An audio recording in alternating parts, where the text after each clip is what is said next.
This is a 47-year-old male, complains of right flank pain since 6 months, intermittent, dull aching, mild in severity, non-radiating and relieved with medication. No history of fever, nausea, vomiting, hematuria, liporia, dysuria, and any abdominal mass. Please next.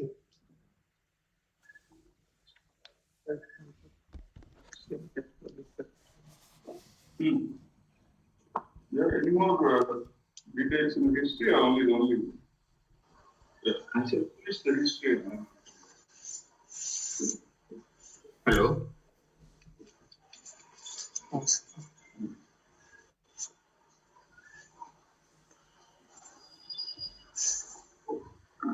Sir, no history of any lower urinary tract symptoms, no history of reduced urinary output, bowel symptoms, no history of loss of weight, loss of appetite, no surgical intervention in past, non-diabetic, non-hypertensive, no history of tuberculosis, non-smoker and non-alcoholic. So considering this history, What else? You will finish the history of it. That's all, sir. Okay. Right. So considering this history in a 47-year-old male patient presenting with only with flank pain, I would like to think in terms of differential diagnosis. First diagnosis would be stone disease, and second would be PUJ obstruction, and the third would be, though unlikely, it is infective pathology like tuberculosis, and fourth is malignancy in the form of RCC of ipsilateral kidney. Benign.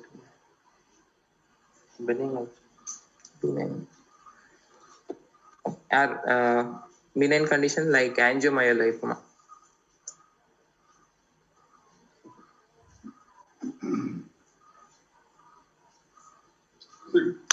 Putting tuberculosis in the presence of just a vague pain with no lower tract symptoms, no loss of weight, it's not. And you don't have to put it in every case. You may have some surprises, but you don't have to put that. I would agree. Stone disease, PUJ obstruction,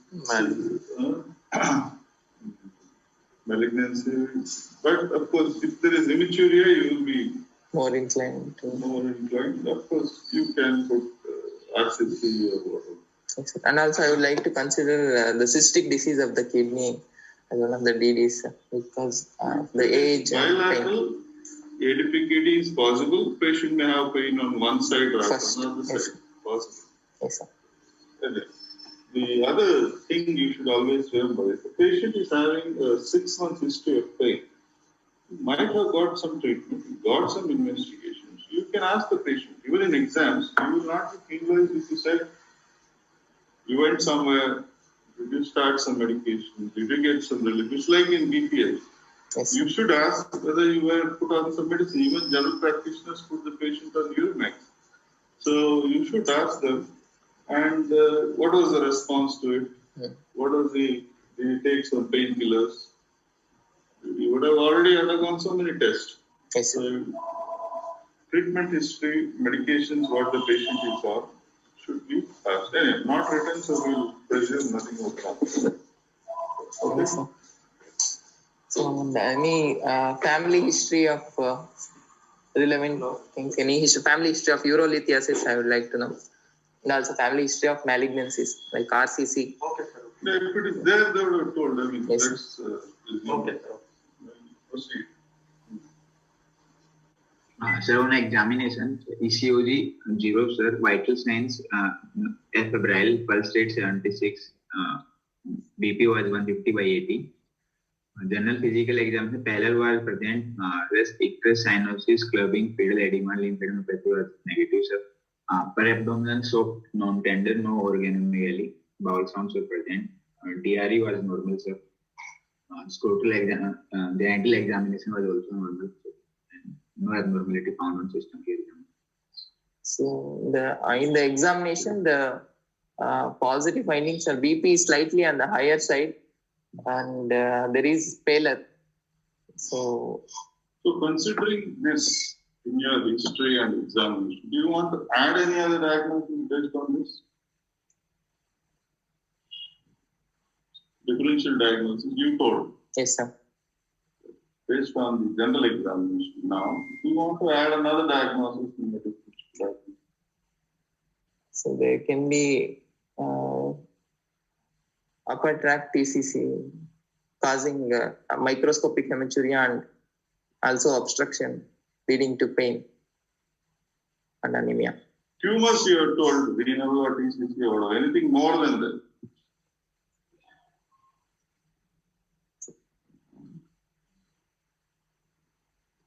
So that Adrenal tumors. yes, sir. We don't think in terms of you think upper tract and finish, upper tract, lower tract, that's all. Adrenal also belongs to urology. If a patient has high hypertension, if he has episodic hypertension, one of that is pheochromocyte, and there is a flank, and there is spell. So, if you did not give that, adrenal is commonly missed, and sometimes it's upper pole tumor, it may be confused.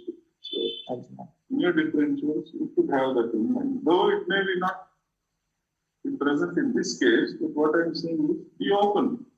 Okay. The hypertension, BP is persistently high, and there is no other cause. You have to think of the adrenal.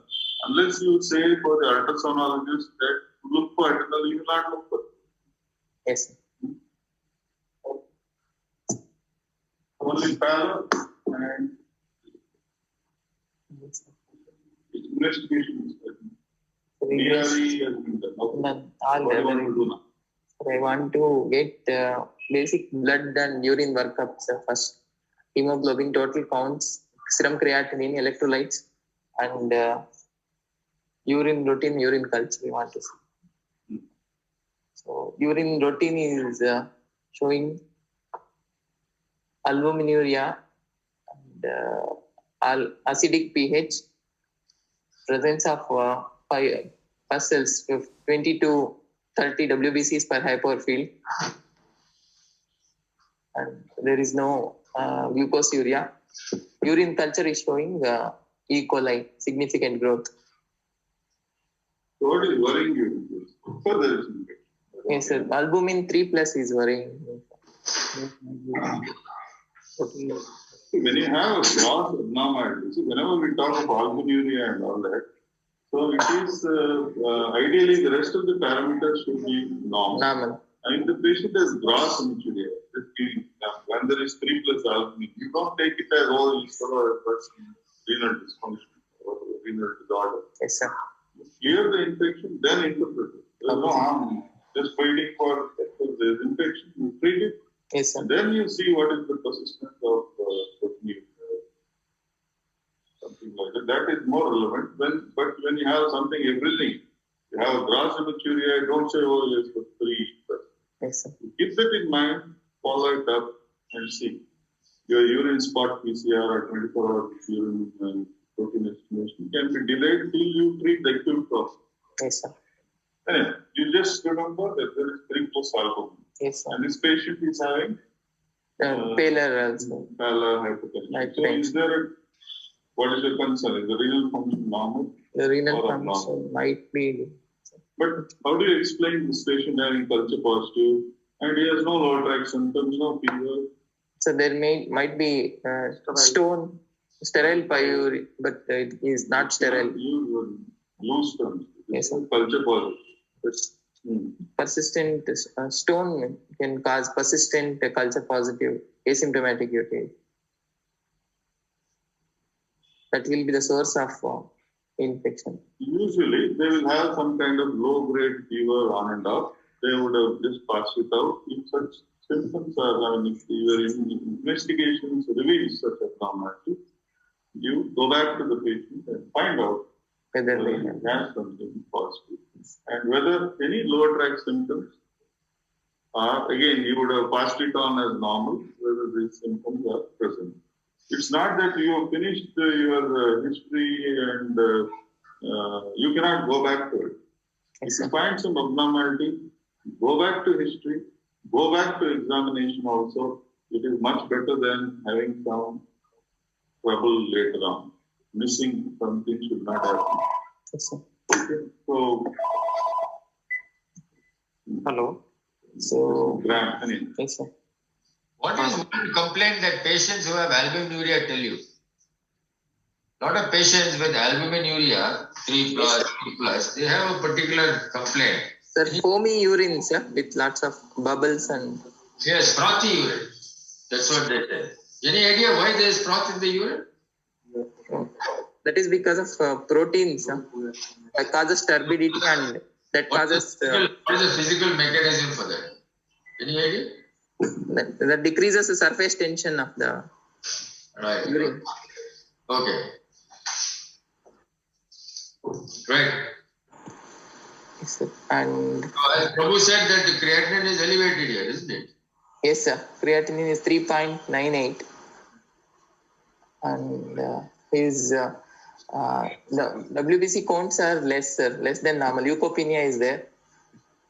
So in the light of these investigations, do you think this patient has got an infective pathology or a malignant pathology? You said there was some suggestion that albumin, whether the creatinine may be high, is he got malignancy? So what is your impression at this point in time?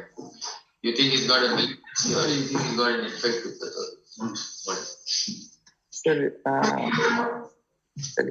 considering all these factors, infective pathology we cannot rule out, sir, because leukopenia is one of the. If you are asked to, yes, sir. One, sir. The malignancy is more likely, sir. Malignancy one more likely. How will you explain all this positive culture? How will you explain the pain? How will you explain the symptomatology, the pallor? So there can be intermittent microscopic hematuria. Patient might not have. There was no RBCs in the urine. So one urine routine. 3+ bacteria. Yes, He's got 3+ bacteria. He's got E. coli.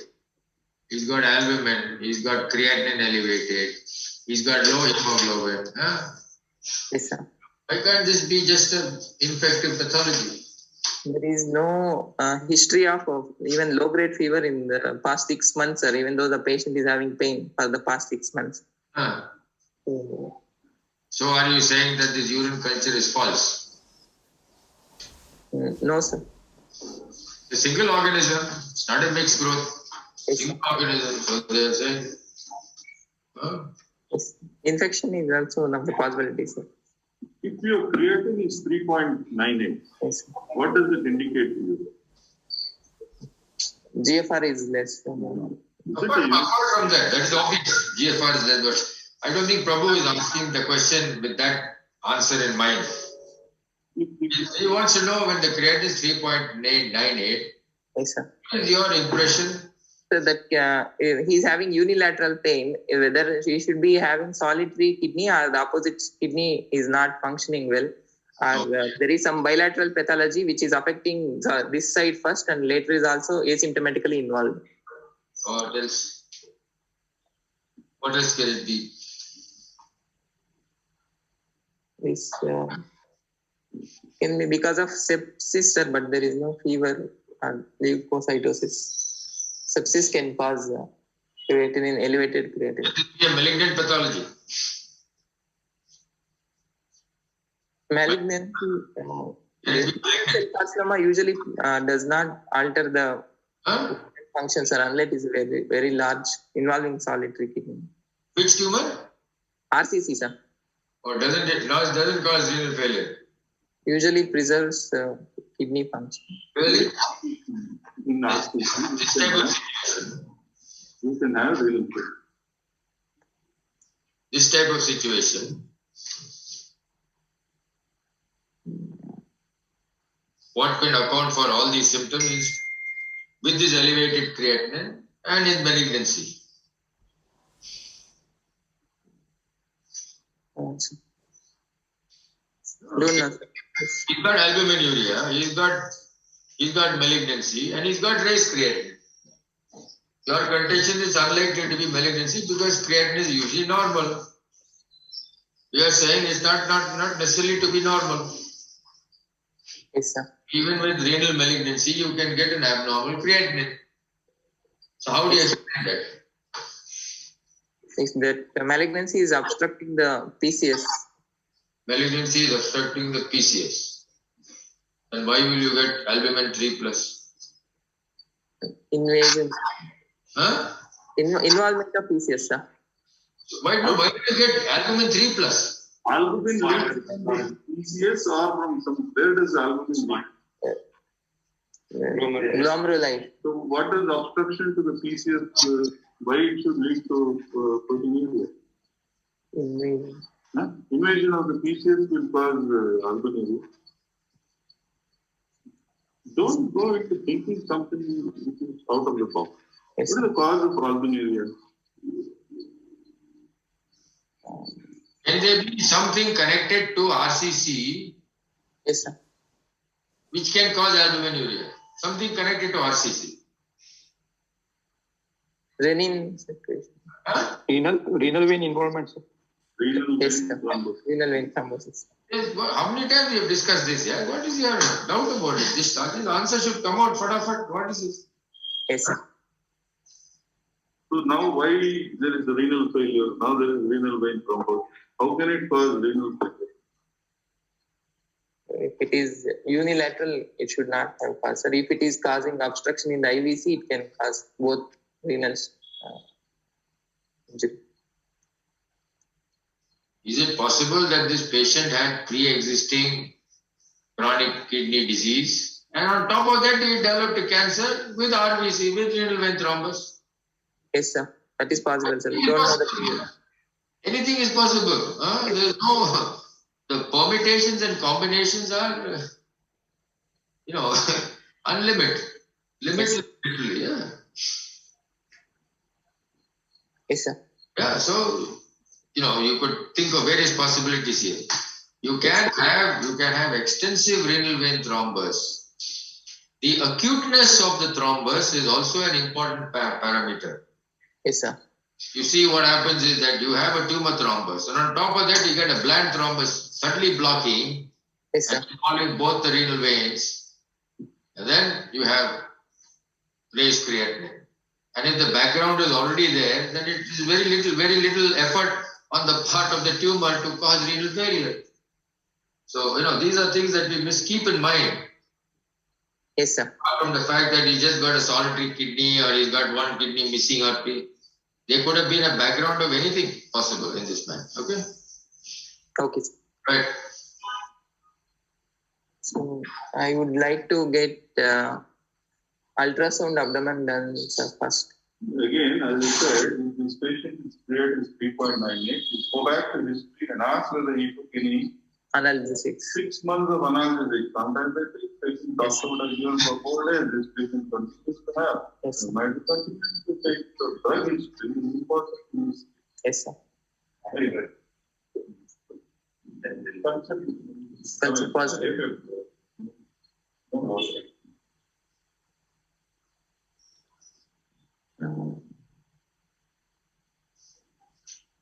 Sodium is less than normal. Sir, isonatremia is there, 133. Calcium, I need to have corrected calcium levels. Albumin level, I want to comment about calcium level. Magnesium and phosphorus, they are within normal limits. Yeah, they're good.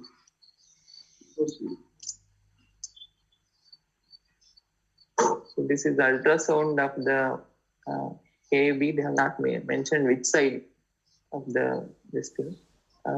There are multiple well circumscribed hypoechoic lesions in the cortex with loss of corticomedullary differentiation, and there is a hyperechoic shadow with post-acoustic shadowing in the renal pelvis with mild hydronephrosis. Mild Gross Gross hydronephrosis, sir.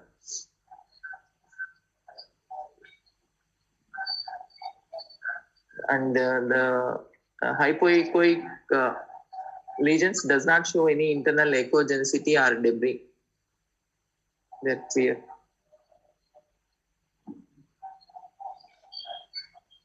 Here they have mentioned left kidney.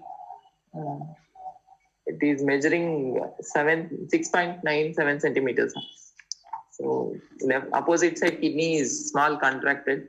There is no hydronephrosis. There is loss of corticomedullary differentiation. Yeah.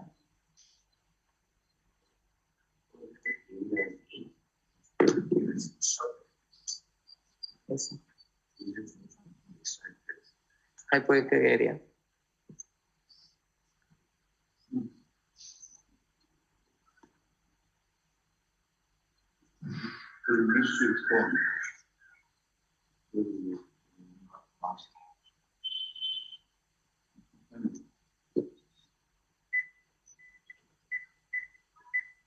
Right. The ultrasound reported right kidney enlarged, measuring 20 centimeter. Multiple non-obstructive renal calculi, largest measuring 2.3 millimeter in the pelvis with gross hydronephrosis. Again, some must be technical. Yes, sir. Left small kidney measuring 7 centimeter with non-obstructive calculus measuring 11 millimeter in the lower pole. Bladder shows coarse internal echoes. Bladder wall is thickened.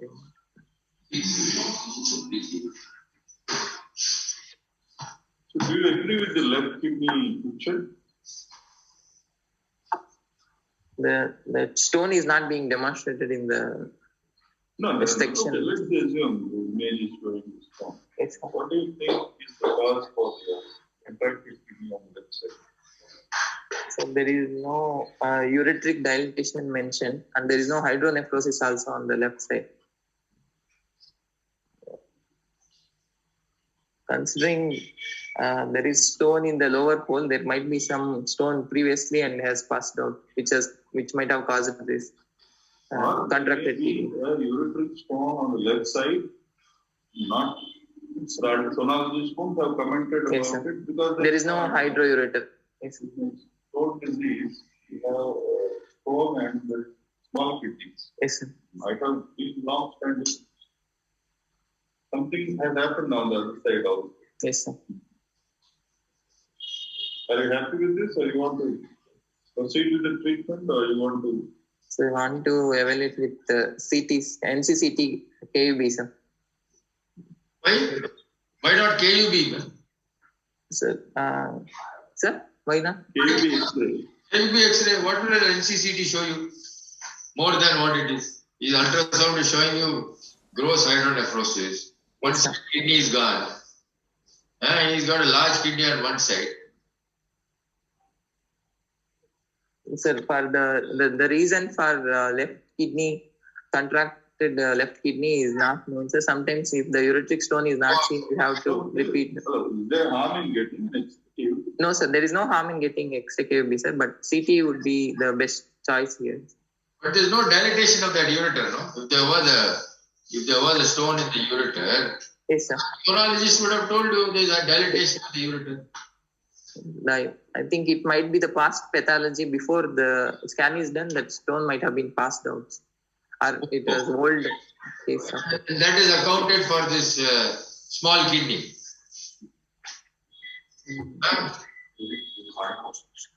Chronic obstruction should be there for small contracted kidney. I must say you got some very perfect idea about this, man. Okay, go ahead. You don't want to do it KUB. Praveen, if you had answered saying that CT has a higher sensitivity and it will give additional information to help me plan my surgery for the right side. If I'm planning a PCNL, it will give me additional information like some amount of calyceal anatomy, even in a non-contrast CT, and whether there is a retrorenal colon. This information I will get extra. Yes, sir. And therefore I will do a CT scan. So, and which is your kidney of concern here? So the right kidney is of concern, sir, for me. Okay. It is obstructed, and the left kidney, it is likely to be non-functioning. The goal should be to preserve the function of right kidney as far as possible. This ultrasound fellow has said multiple non-obstructive renal calculi in the pelvis with gross hydronephrosis. How do you account for that?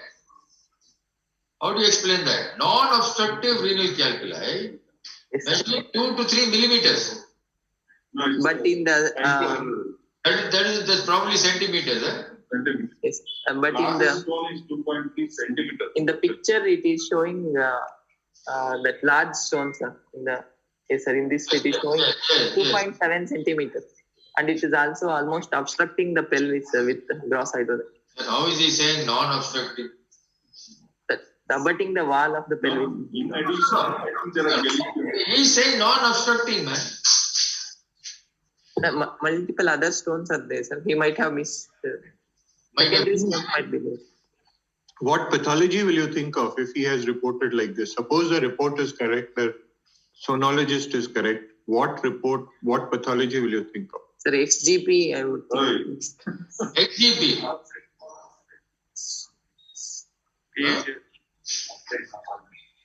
Non-obstructive. Yeah, you have to consider that there may be a patient who has had PUG obstruction for a long time, Yes, sir. and Having he's secondary stone disease. He's now developed separately stone disease.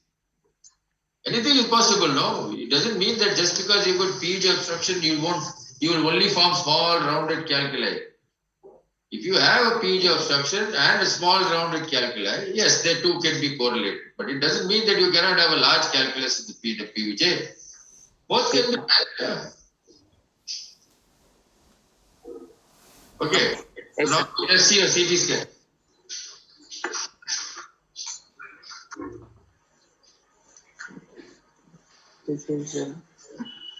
This is plain CT KUB showing the. Always wait for all these things before you.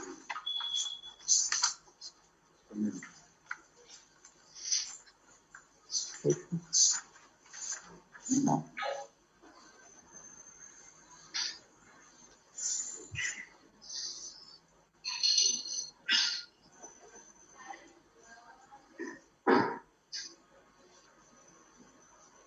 CT.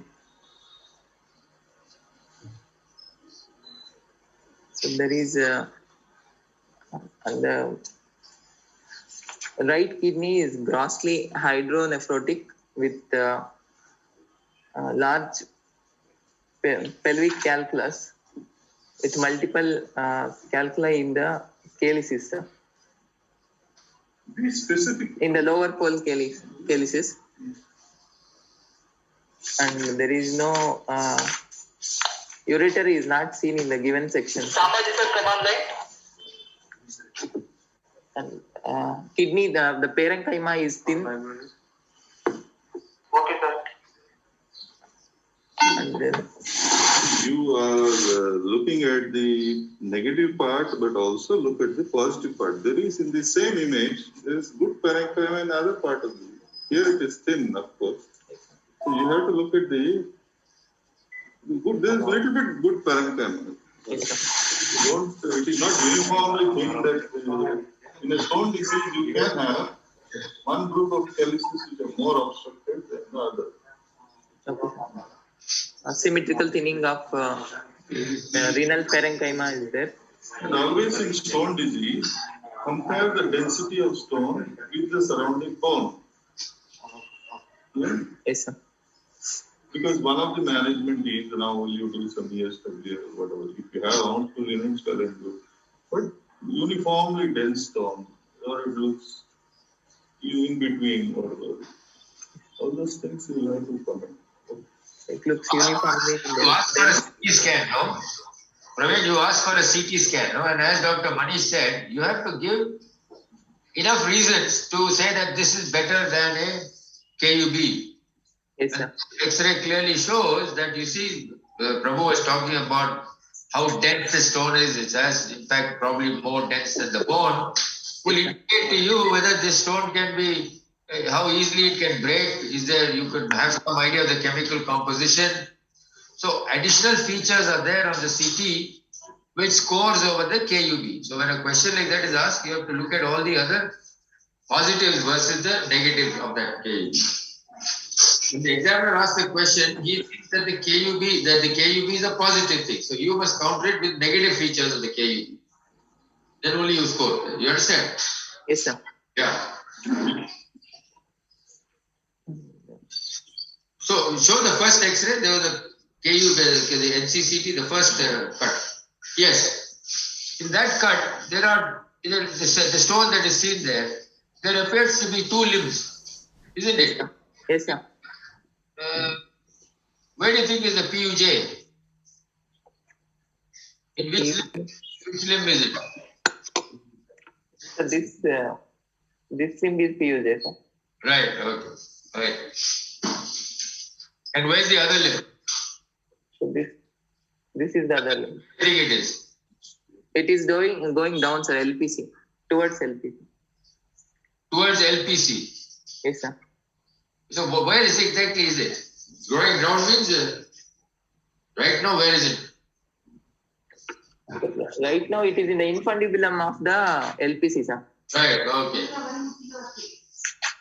So that can it explain then certain features? If that limb is blocking the infundibulum of that calyx, can it explain some other features which you are seeing on this X-ray, on this NCCT? Yes, sir. That asymmetrical thinning we can explain with that, sir. The lower That's poles. why there are stones in that calyx. Stone. Okay, sir. Because that infundibulum is blocked. Block. Secondary stones. Yes. Stones which are seeing floating around, that fellow said, no? Multiple stones. Those are all explainable on this fact. Yes, sir.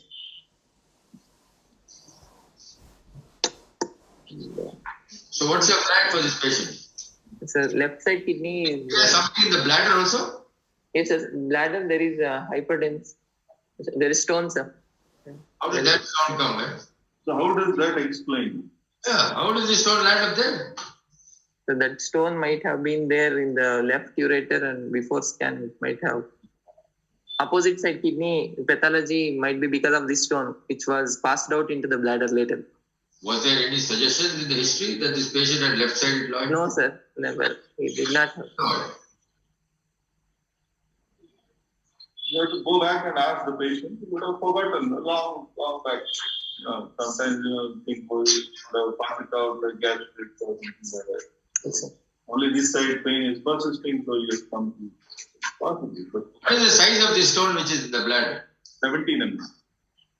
17 mm, sir. 17 mm. You think this stone could have come from the right side? Unlikely, sir. Why? Because it is already obstructed system. And that much big stone coming out of the kidney is Does unlikely. it mean it is obstructed all the time? No, sir. This much big stone passing out through that obstruction is unlikely, sir. Because of large stone in the pelvic system. You will be surprised what can happen in the kidney. Patients who've got stagnant calculi will complain to you that they get showers of stone coming out sometimes. These are all sometimes secondary stones which are small enough. The stones are shifting, sometimes. It's totally impacted, that's a different matter. Yes, sir. But there is not much of impaction, there is a gap, and some of these small fellows can go down. Albeit a 1.7 centimeters, 1.7 centimeter stone. Yes, It's sir. a difficult proposition in a male. Yes, sir. The only thing is that there is no dilatation of the left side at all on the ultrasound. Yes, sir. Unless this stone came some months ago and all the dilatation in that left side has settled. Yes, So sir. as Prabhu said, you got to go back in the history and find out whether this patient actually had left-sided colic. Okay, sir. If he never had, then you have to assume that this stone actually came down from the right side. Okay, sir.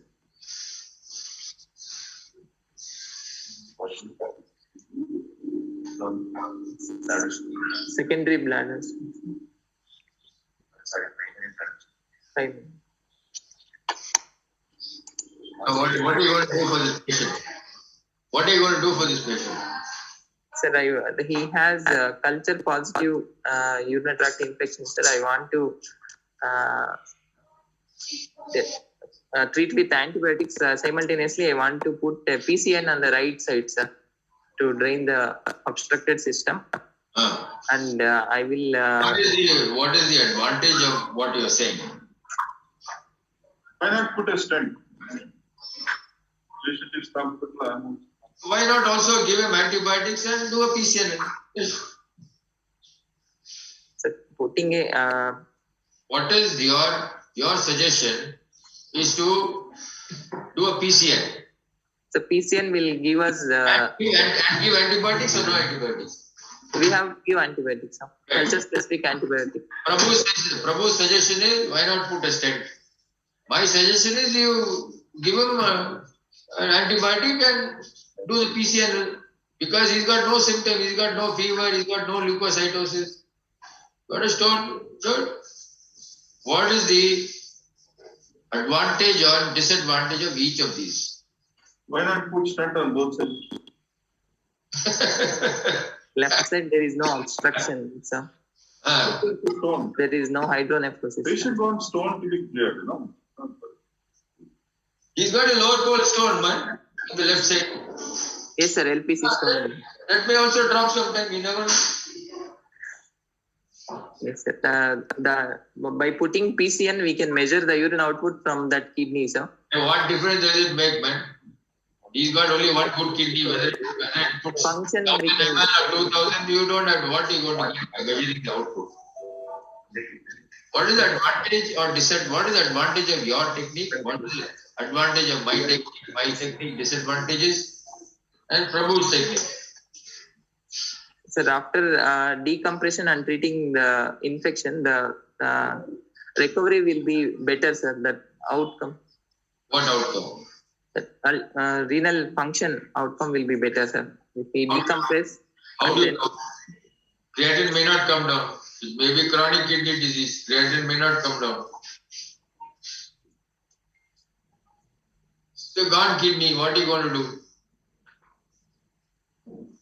Gross hydronephrosis. Yes, sir. In a stone disease, we can expect some improvement in creatinine after the decompression, sir. That other two asymmetrical thinning of the parenchyma is there. We all agree that the stone must be removed. Is that right? Yes, sir. Huh? Yes, sir. Which condition you will think that this patient may be having, which is causing stone and causing renal failure and bilateral stone? And if you are planning a transplant? Too much of hint has been given. Too much of hint has been given. Sir, hyperparathyroidism, hyperoxaluria. He said transplant, man.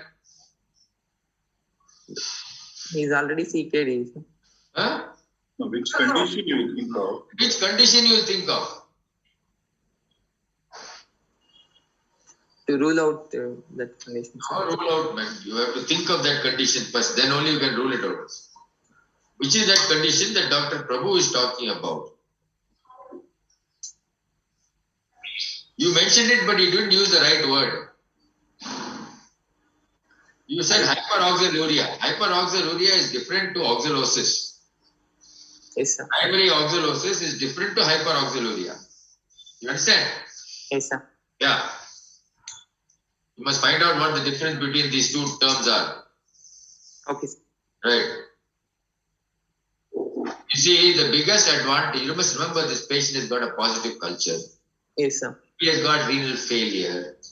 And doing an invasive endoscopic maneuver in a kidney, which is grossly hydronephrotic with renal failure and bacteriuria, is a sure recipe for sepsis. Yes, sir. This stone is hard. It's not going to be finished in 5 minutes. It's going to take a while. There's going to be a shower of bacteria going inside. He's got only one kidney. So, your answer should be, I want to make my PCNL safe for the patient for these reasons. And the spin-off is that with that PCN, I may be able to improve renal function. You're not sure I can. I may be able to improve renal function to make the patient a safer candidate for anesthetic.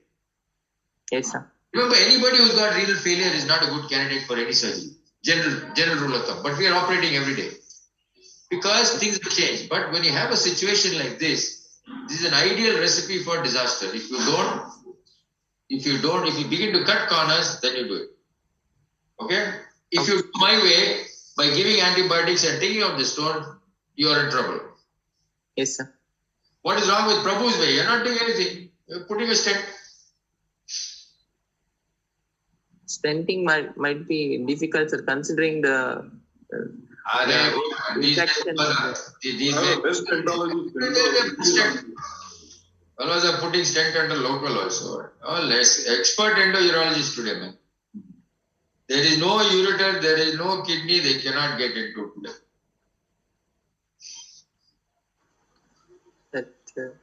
That can be considered, sir, stenting also. No, the reason why Dr. Prabhu asked this question is there a difference between a PCN and a stent? A, for improving function, and B, for taking care of infection. These two things. PCN would be better for infection control. That debate goes on and on endlessly. Some people feel that a PCN is certainly better, and some people feel that a stent can do equally internalize and have a problem. Because their argument is it still improves drainage, it does improve, it opens the system up and it still drains.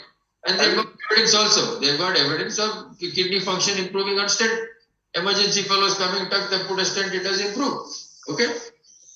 I give a different scenario. Patient has a stag-on. Now you want to put a stent or you want to put a PC. Stag-on means most of the calyces are full of stuff, including the pelvis.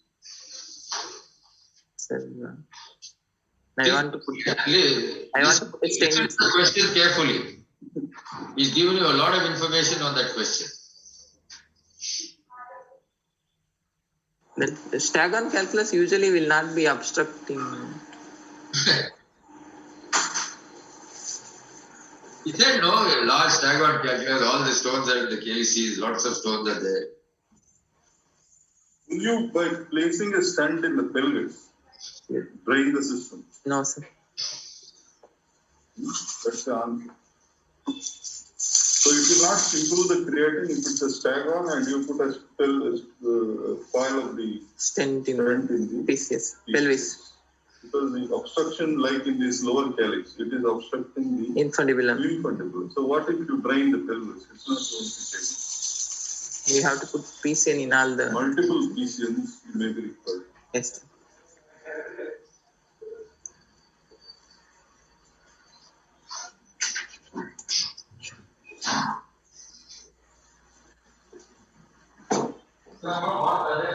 The patient says, Praveen, I'm asking you a question. Yes, sir. Patient says, sir, I've already got kidney failure.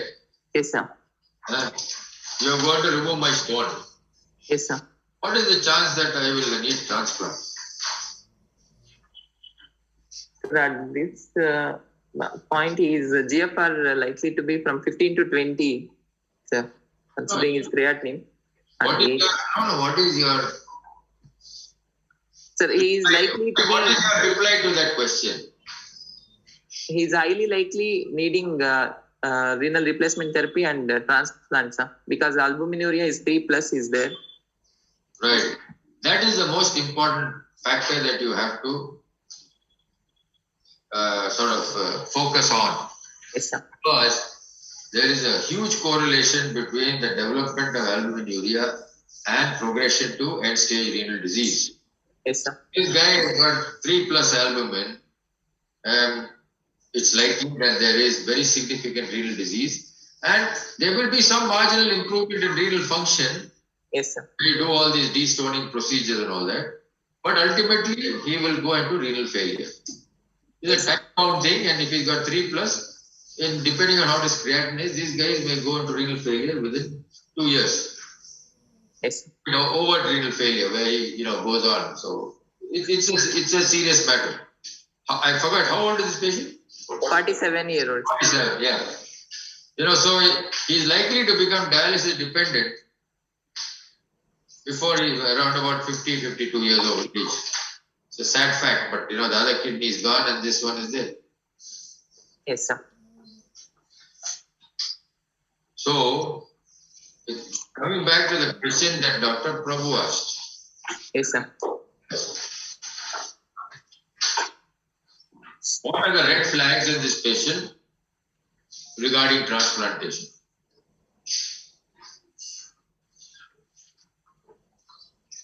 You understand my question?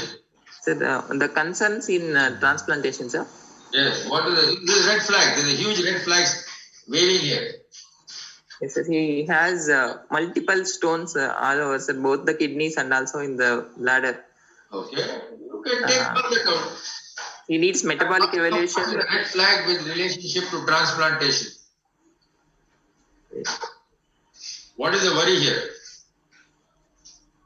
Sir, he needs metabolic evaluation for stone disease, sir. Right. Very, very important. Because he could be having an underlying metabolic condition which can affect the graft. Yes, sir. And that condition can still be oxalosis and can present like this.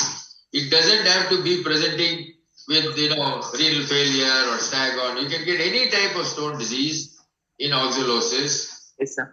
He's got bilateral stone disease. He's a young fellow. Yes. So this is something that you must evaluate because these are dangerous fellows. Yes, sir. Now, if you don't think of it, you put the graft in and very soon that graft will suffer from. Nephrolipid. Yeah, so be careful. That's a red flag here. Yes, sir. Look at the density of the stone. It's very hard stone. Absolutely white. Yes, sir. So these are this is a huge red flag in this patient. Okay, sir. So what did you do for him? KKCC. Sorry, what did you do for him? No treatment. Lalit? Yes, sir. What Sir, treatment? we did PCN, sir, on the right side. And Yeah. started antibiotic, and we are planning for PCN also. How about his creatinine? Very after PCN. Creatinine is still the same, sir. It's not reduced. 3.98. Yes, sir. It's more 3.5, sir. How much time have you given so far? What, sir? How much time since the PCN?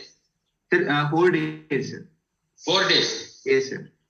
No hurry. Wait for some more time. Yes, sir. If this kidney has been obstructed for a long time, it's not going to respond to your PCN in a jiffy.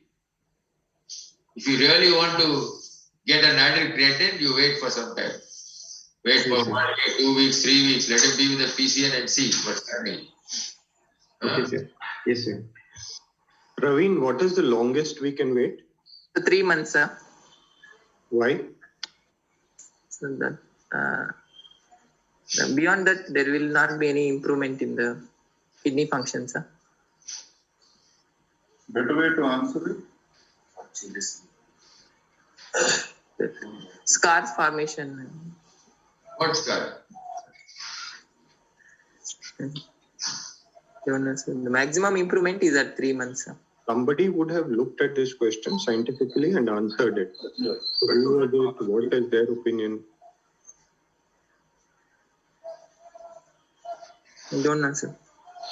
Okay, find out. So tell me what happens when that PCN was put in, what could have happened in the kidney? There is diuresis may be there, sir. Should have been there, wasn't there. Why does diuresis occur?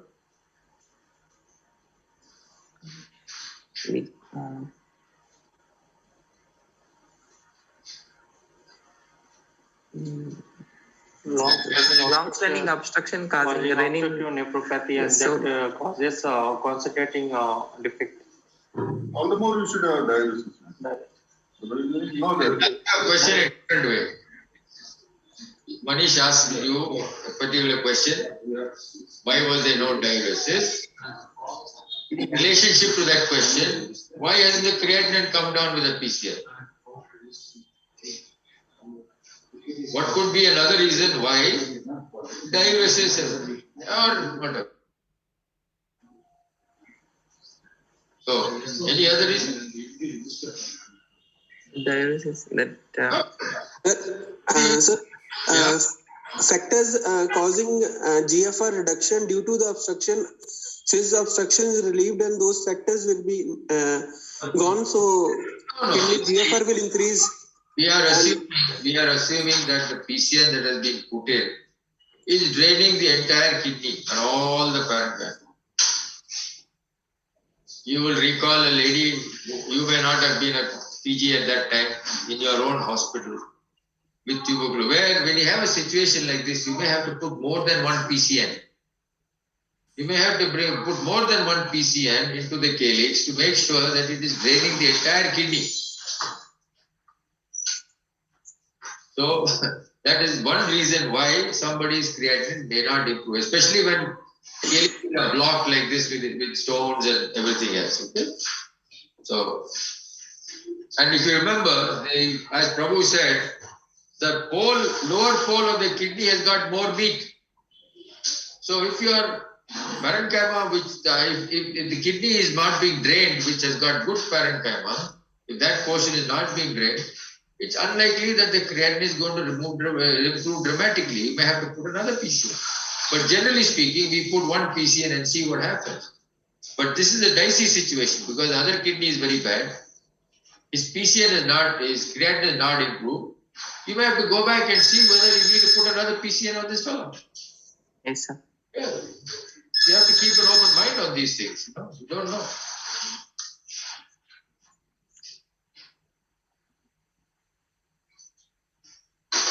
Okay. Okay. Let's see what happens to this guy in some time. Sometime later. Who's presenting this case? From Lalit, Kalyani Kidney Care Center. Okay, okay, right. He wrote. Right, okay, right. So let us know what happens to this fellow after some time. Yes, sir. Manish, any other question?